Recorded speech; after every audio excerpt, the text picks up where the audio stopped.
managing it better. See, this episode was much needed, probably day one of me starting my business. If I'm being transparent with you, I decided to take my savings and my retirement and put it towards my business. I just love what I do. I love helping people grow their confidence, grow their business, and it allows them to decrease the overwhelm, decrease the confusion that they're feeling with just small little tips and making a really big difference in their life. And I was asked the question just yesterday by a mentor of mine who, used to run a $20 million company. And he said, Katie, you're an entrepreneur.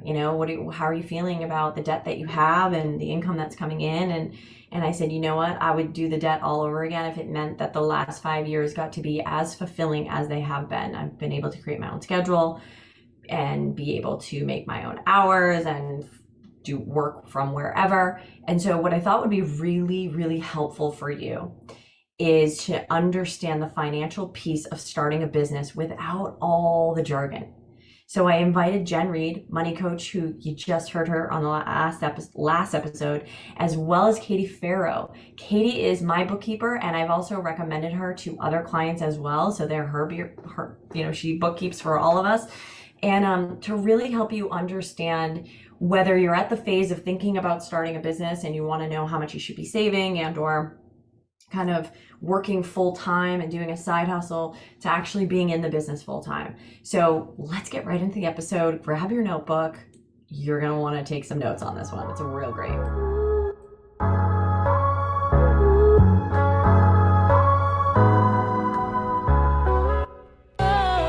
Jen and Katie, I'm super excited that you're here to talk about money. My favorite topic, everyone's favorite topic, and I think many business owners think that they're doing quote unquote something wrong when it comes to growing their business. And I think it holds a lot of people back from starting their businesses because they're like, well, what if I fail? And by fail, AKA I don't have enough money to sustain this. I feel like, is it normal to feel like you're quote unquote doing it wrong when you're starting your business? Yeah, I was smirking when you were first talking about money being everybody's favorite topic because it's both. It's both everybody's favorite topic to lead with, showcase, and talk about the good side of. And then it's a lot of people's least favorite subject when it comes to those deeper thoughts and fears and insecurities that money can bring up. And when you don't have a simple structure in place and you're not looking at things, it's very overwhelming, and it can lead to burnout, frustration, or it can, lead to financial failure, really, in the terms of the business can be spending more than it's making for a long period of time. It can be being supplemented by a current day job. And that realization usually helps people understand that they need to remove some fear and look at the numbers. And we're going to have a conversation today about how that can be easy. It's something that you can do. Moving through that first step of fear is important, but when it comes to what you actually need to do, it's a little bit of like getting the right system in place for how you're bringing in and spending money, and then regularly looking at it. And when you're looking at it, you don't have to be a mathematician. You just need to know addition and subtraction and actually be looking at it regularly. So to your question, it is very common for people to avoid or fear or have stress around the financial side of their business. And by that same token, there's something that you can do about it. Yeah. And I remember when I first started working with you as my bookkeeper, and I said to you, I'm really trying to get better with money. I've hired Jen Reid, who's here, and I'm trying to get better with my money. And you gave me this sense of confidence where you were like, what are you talking about? You look at your numbers. Every time I send you an email, you reply back. You give me the data that I'm looking for. You're not sitting on it for long periods of time. And I remember, Jen, you did something similar for me where I was coming to you being like, I don't really know what to pay myself. I was like, is this common? Like, I feel like I should know. It should be as simple as addition and subtraction, but my income fluctuates so greatly from month to month. Is that what you're seeing too, Jen, amongst other business owners? Is like sort of this, I don't know how to pay myself. Like, I don't know how to be in charge. I don't know how to be my own CFO. Yeah, I think the biggest thing is money touches everything, right? Like how we eat, how we go to the gym, like who we pay, well, all these things in our life. Like there's nothing really that you can do in life. Like you have to fuel your car with money, right? Like money touches everything, but it's so uncomfortable when you're trying to figure out where to start because it feels so overwhelming. It's like all these different moving parts coming at you, and you're like, where do I sit down and just start? And I think that's where the bookkeeper, like coming in and just being able to say, here was your income, here are your expenses. Look at some profit and loss numbers and just start there. And then you can start to really like dig in and make some bigger decisions Mhm. of, do you have profit to pay yourself? And are you saving for taxes? But it's like you have to just like start somewhere. And sometimes that's the hardest part of like, Mhm. where do I start? Right.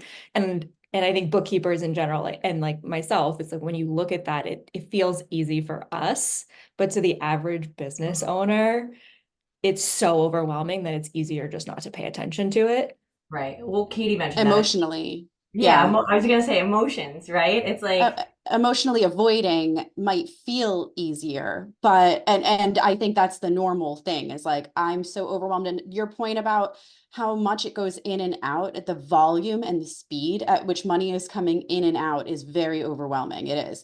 I think especially in your personal life, especially if you're somebody like me who's like, I'm using this card for this and that card for that, and I know I'm spending and I know I'm making, but it's very overwhelming. And that's where the system comes in.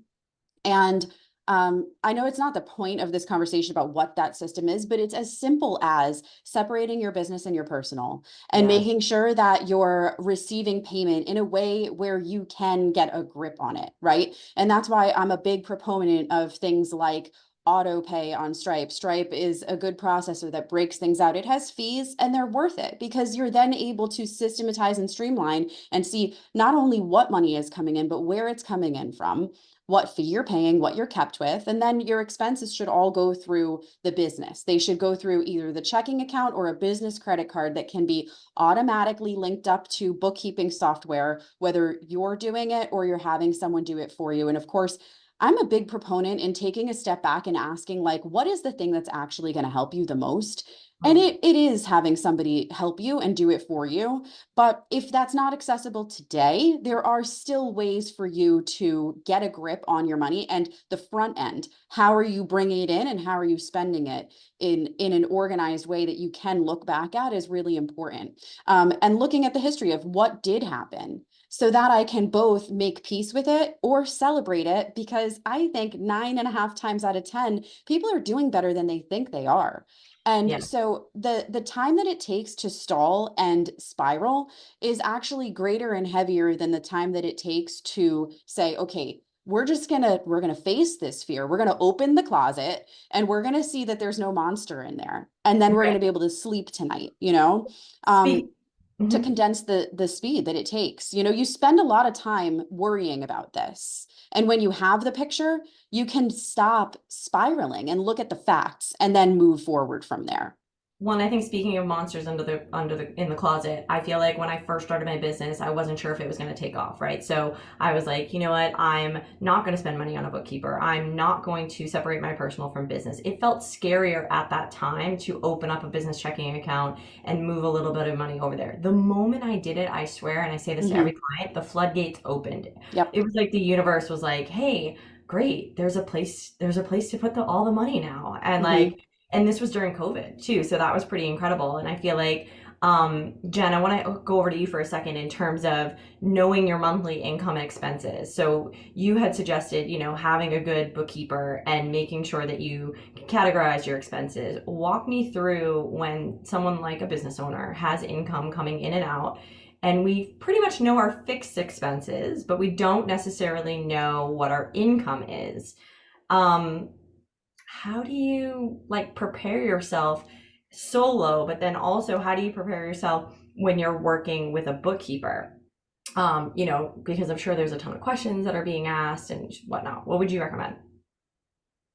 Well, I think this goes back to the fact that most business owners are dealing with variable income. Katie, I don't know about you, but very rarely do I see a business owner who is like making 10,000 or 20,000 every Consistent. single month and it never changes, right? Like unless there's something kind of in the universe that's helping Well, them do that. let me But pause you for a sec. Katie, are you seeing that? Are you I'm seeing thinking anyone consistently making money? Yeah, but those businesses, they're not all of them by any means. So it is very common for them to fluctuate. And some of those times it can be harder because the expenses are also greatly fixed with it. Sure. So I'm thinking about my estheticians and like acupuncturists that they're at capacity pretty much. And Hmm. so their sales are high and they have they're regularly booked out. So those are kind of on the nose. Also, I have a business owner who does like prepared meals, and those have very steady income as well. But the costs could fluctuate, or as they grow, it gets hard Sure. because then the labor needs to be there, or it's their time, right? That's a When it really comes to my online businesses, which there's tons of, there's definitely seasonal fluctuation, and then also project-based businesses. So I have some consultants who do big jobs and they'll take in tens of thousands of dollars at one time, but then they have to deliver on that over many, many months. sure. So yeah, there can be lots of fluctuation, especially in that. Yeah, awesome. Jen, I just want to kick it back to you. I just want to, I know we were saying like you and I haven't seen that. And I was like, oh, it'll be interesting to see what Katie's seeing on the bookkeeping end. But go ahead, finish what you were going to say. They all have their challenges, you know? Yeah. Yeah, I do think it's really important to be able to look at it from that like CFO standpoint of like looking out 6 or 12 months ahead and being able to do some projections as well of like, hey, what are the months that are going to fluctuate? What are the months where I want to take vacation, right? And if you're hourly or something like that, that affects your income. And being able to even know the expenses that are also going to hit quarterly or Mhm. annually is really, really important. 'Cause sometimes you're like, oh yeah, every month especially for a lot of online and service-based businesses, expenses can be low. Like it's a great business to be in. You're not renting or you don't have high expenses, but all of a sudden a Kajabi hits, right? Where you owe I fifteen was just hundred thinking that dollars exact one, Kajabi annual. Yep. Right. right? And you're like, oh my gosh, like I wasn't expecting that. And I wasn't putting money away every month for that. So being able to have that, high level, bird's eye view of the year and income and expenses and how they're going to fluctuate. So two things come to mind. One is that advice about like looking at your expenses for the year. When do you want to take time off? For example, like the Kajabi, the big hits. Something that you taught me was looking at those expenses and breaking them down monthly. So, for example, Zoom is $150 that comes out annually, but if you break that down by 12, you can take that number and sort of add it to your monthly expenses and being able to put a little money aside into like a savings account for operational expenses. But I think something that I certainly felt stuck with back then, and at times can still, is, and I'm sure therapists run into this a lot when you're like an hour, or acupuncture, or some of the other businesses we just mentioned, is that like you run into this hourly hit and you're not really sure, are you going to take out 20, are you going to do 20, you're going to do 40. And so one of the things that I did as a coach is I was like, okay, I'm going to set a fee every month and I'm going to take on a certain number of clients, so that if I'm charging $1,000 a month and I'm taking on 12 clients, I know that consistently 12K is coming in every month, right? That was something that was like a little skirt around. But I think that was one of the challenges in terms of projections. Kate, I'd love to hear your thoughts on how do you project that, like, so if right now you're making like 3K, but you really need to be up towards the 12, like, based on personal expenses or even business expenses, like, what's the advice that you would give someone to either A, run those projections to even know what their cost should be initially, or B, if they already have clients and they're trying to scale higher, what's your thoughts and advice on that? And then Jen, I'm going to kick it over to you for that same question. Yeah, I'm like, that's kind of a big question, but I think I have an approach that I work my clients through. They all have access to this exercise I call the profit floor.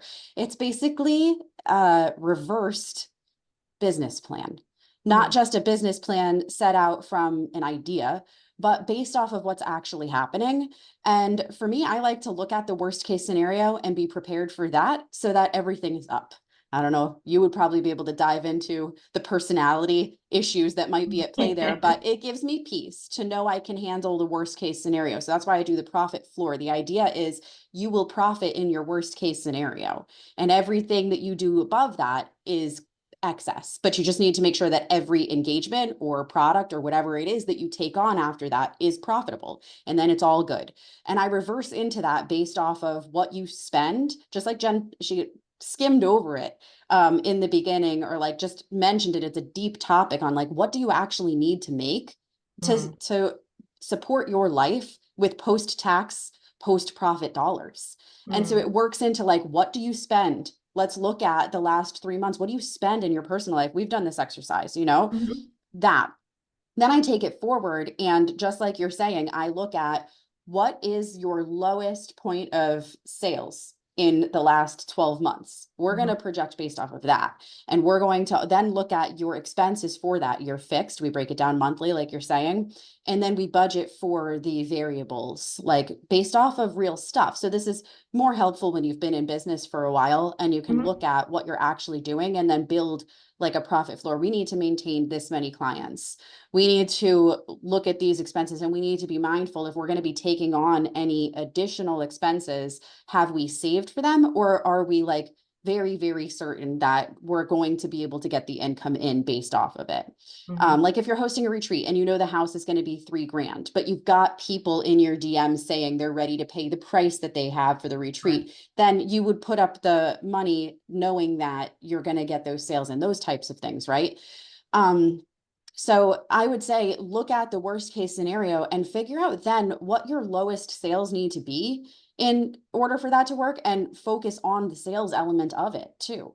Like if you have a business where your clients or engagements rotate, you need to be thinking ahead of time that you've got to make sure that those people are in the pipeline to sign up. You can't just complete the task and then move on to, okay, now I have no clients right now and I need to work on finding them again. Then you know what you need to focus on throughout the year based off of whatever your business model is. That was a big shift that I needed to make because I was so focused on being the CFO, the CMO, sales, etc., that like I would do client engagements, say they'd be 6 months, and then I'd be like, oh shit, next month is her last month, and I'm not sure if she's signing on again. And I started to make a rule that like, A, I check in with the clients month 4, and then B, it's on my calendar so that I am like actively carving out time to be like, this is you're doing sales right now to get the next string of clients to come in. Jen, any thoughts on that?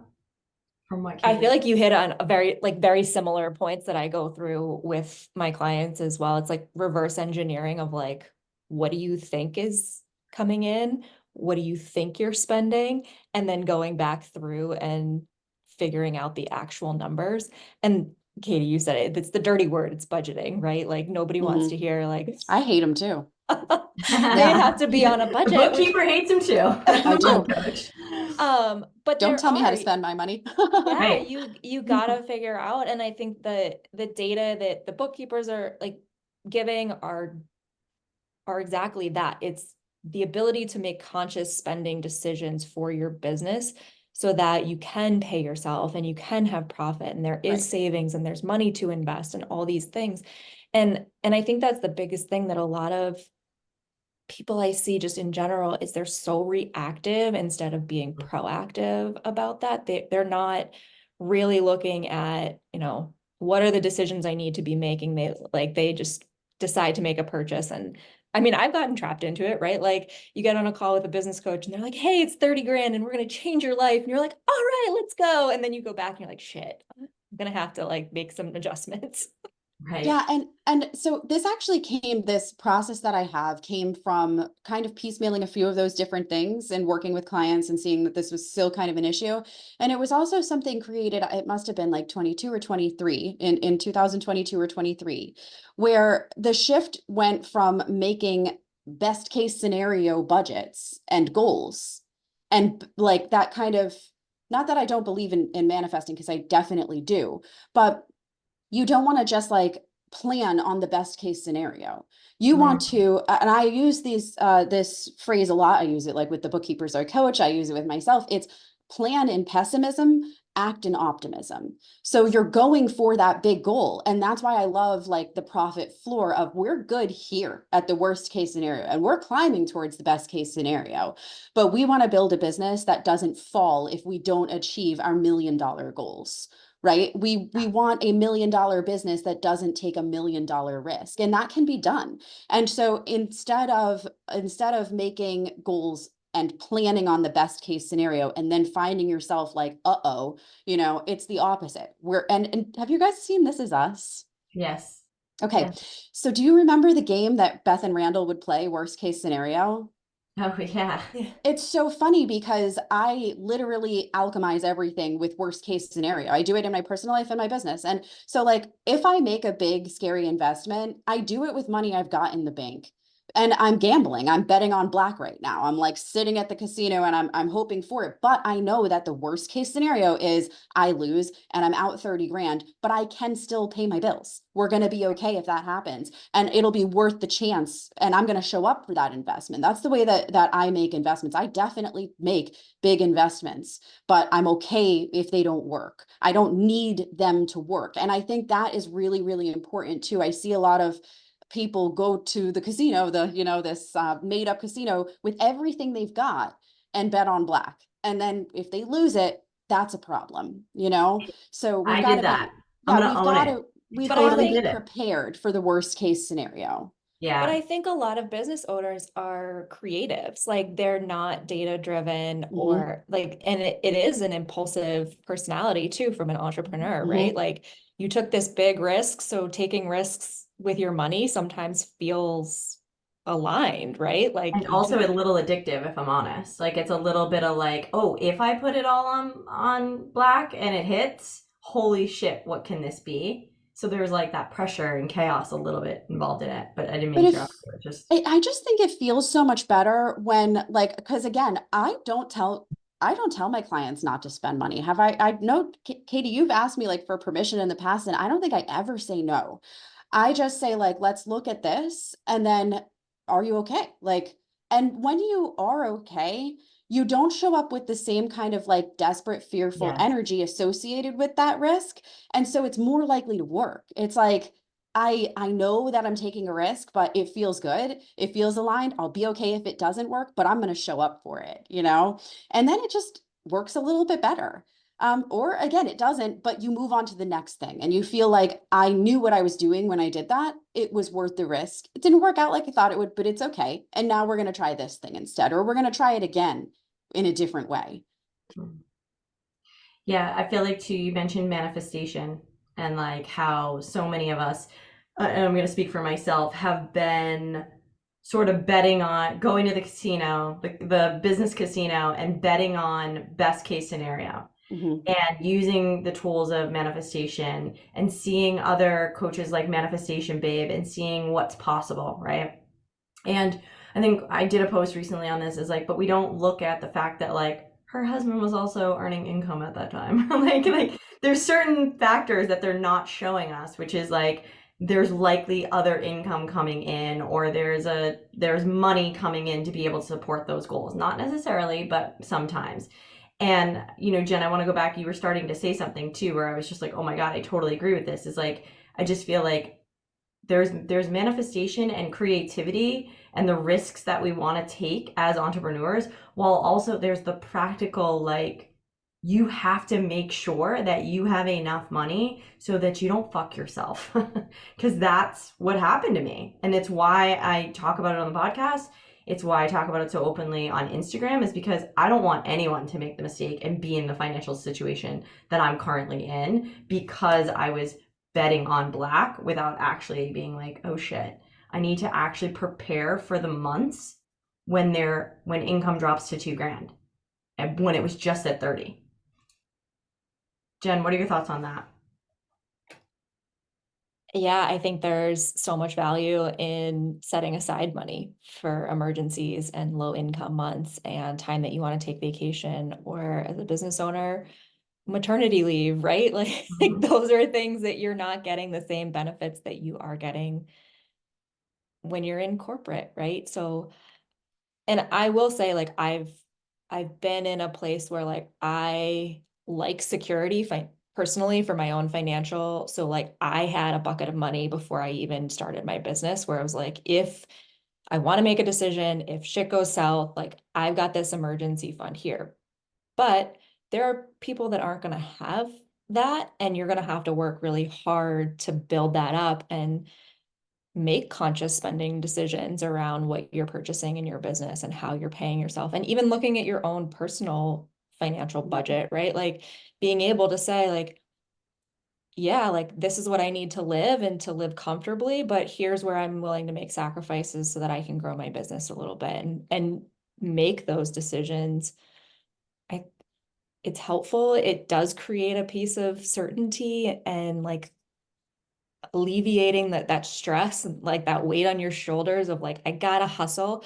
I mean, we've talked about this before. I think when you're coming from a place of stress and in sales, it's so much harder to like convince someone. And I say that in air quotes because you're really trying to like convince them to work with you so you can make that next dollar versus just welcoming them in to work with you. The sale comes so much easier. Would your advice be to anybody who's thinking about starting a business to have a runway, have some money saved for like whether it be an emergency fund for your business, emergency fund for your personal life, and then Katie, of course, I'm going to kick that same question over to you. I think it definitely depends on your personality. I would say yes, but not everybody needs what I needed to get started. What about you, Katie? I fully agree with the it depends thing. And I'm just thinking, I'm remembering back to those like when I started types of things, like how I felt then, what I had going on then, and ways that I felt. I mean, I didn't choose to start my business. I left corporate and had babies, right? And I did have a comfortable enough runway, and bookkeeping is profitable. It's very hard to go in the red on bookkeeping. So you're like just deciding what's my capacity, right? I do think though, I have an old episode on my podcast that's I think 10 or 13 ways to bring more money into your business. And it's things like looking at your personal spending. What can you cut back? For me, I am not and never will be above cutting, like I would definitely cut cable if I were paying for that while I was starting a business so that I had more money to play with. I gave like some tips that some people might not agree with, but like I'd switch to just drinking water. It would save you a lot of money to not go and buy, coffee and things like that out. I'd probably have coffee at home. But you know what I mean? I wouldn't purchase beverages out. I would probably be eating at home very consciously because that'll save you a ton of money. And I would also be okay with anything that brought in extra money. So there's a bunch of different ways to make money that aren't through your business. And they can be the thing that they also don't have to be corporate. They're like bridge jobs, or gig work or anything.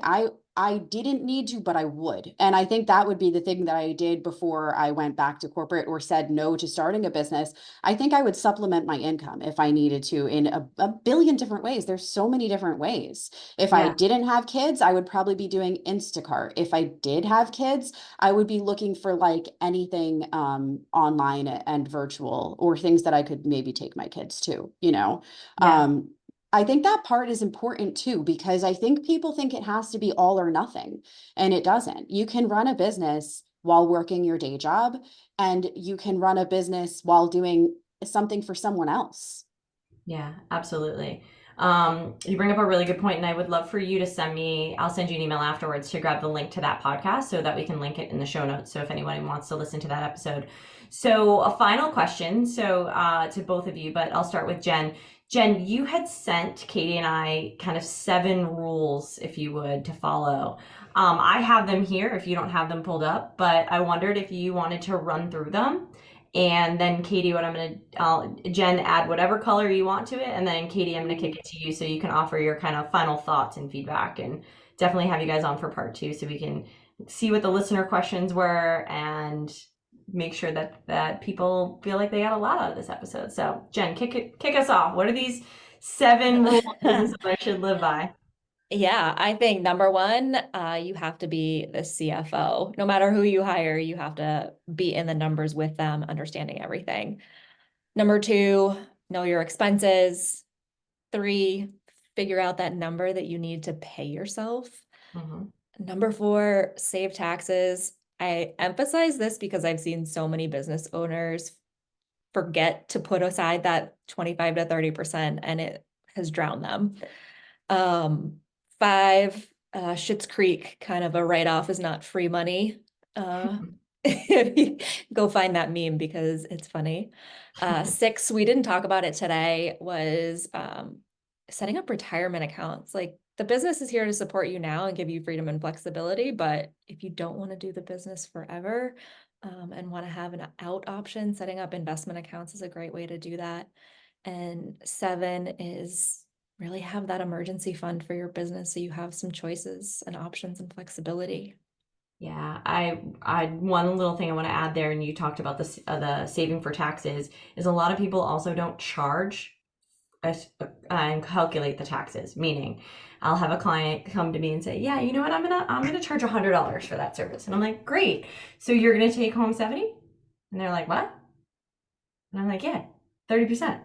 If you're living in the state of Massachusetts or New Hampshire, like 30%. Oh, no. And like in New York, it's closer to 40%. So it's been interesting to have those conversations with people to say, okay, not only do you need to quote unquote charge for it, but then you also need to put that money away so that when tax time comes, you can be able to pay your taxes. Doesn't necessarily mean that you'll have to owe it all based on your expenses, but at least it's nice to just know that it's there and then be able to roll that money into whatever is left over, retirement or business expenses, into the emergency fund, things like that. Katie, what are your thoughts on those 7? Yeah, I think it's a great list. And like I wrote just a few bullets as you were going. And to the point of like being the CFO of your business, it's really important. You can't outsource that role. You can outsource advisory for it. And it leads in perfectly. I just interviewed somebody that teaches CFO advisory on my podcast, and I kept saying CFO, and he kept correcting me to CFO advisor. And I think that's great because his thought process aligns with yours. Like the business owner is the CFO. You are the advisor to the CFO, right? And so it's really important for you to have that understanding because you know it best. You know what the numbers mean best. Once they're presented to you, you know what it means, what it felt like to earn that money, and what those expenses really bring you, right? So other people can come in and judge your expenses. We don't really, just for people feel like we do, but we as bookkeepers don't judge your expenses. But if somebody were to advise you, you would have to take that with a grain of salt because you know what the value you get out of your expenses is and what it brings you. So you're the one that knows it best. For knowing your numbers, I wrote like the P&L. Katie, you should link that Small Biz Starter Kit because it's a way to get started. If you were looking for like, how do I do it? That's a great way because it can be easy. And then for paying yourself, I wrote non-negotiable. In the profit floor exercise that I mentioned, I put in a weekly pay for yourself. Okay, Katie, hold on one second. It glitched. So can you repeat? You said you're going to add the starter link to the show notes, but then we didn't hear anything else. That's a great way for you to keep track of it yourself if you're not sure how to get started on looking at your numbers, and hiring someone isn't in the cards today. It's a very simple process, and there is a resource that you can go and get started to enter it in and understand and compile those numbers so that you have something to look at. When it comes to paying yourself, I wrote non-negotiable because a lot of people hope that their business makes enough money one day to pay themselves. In the exercise that I walk my clients through, we put the pay to the owner as a fixed monthly expense. And I suggest you transfer it to yourself, not monthly, but weekly. That way you get in the habit of bringing in and moving out the money to yourself. I wake up every Thursday to a Zelle notification from my business that I paid myself. And that way you can consider yourself a non-negotiable expense. You always find money for your team. You always find money for your subscriptions. You fail to find money for yourself just because you're not in the habit of prioritizing it and systematizing it. So I recommend that. And then taxes are the same. I set them aside weekly, not monthly. I do it based on a projection of the worst case scenario. And if I need to move more, I do. And I suggest for that, putting it in a bank you can't see that yields high interest.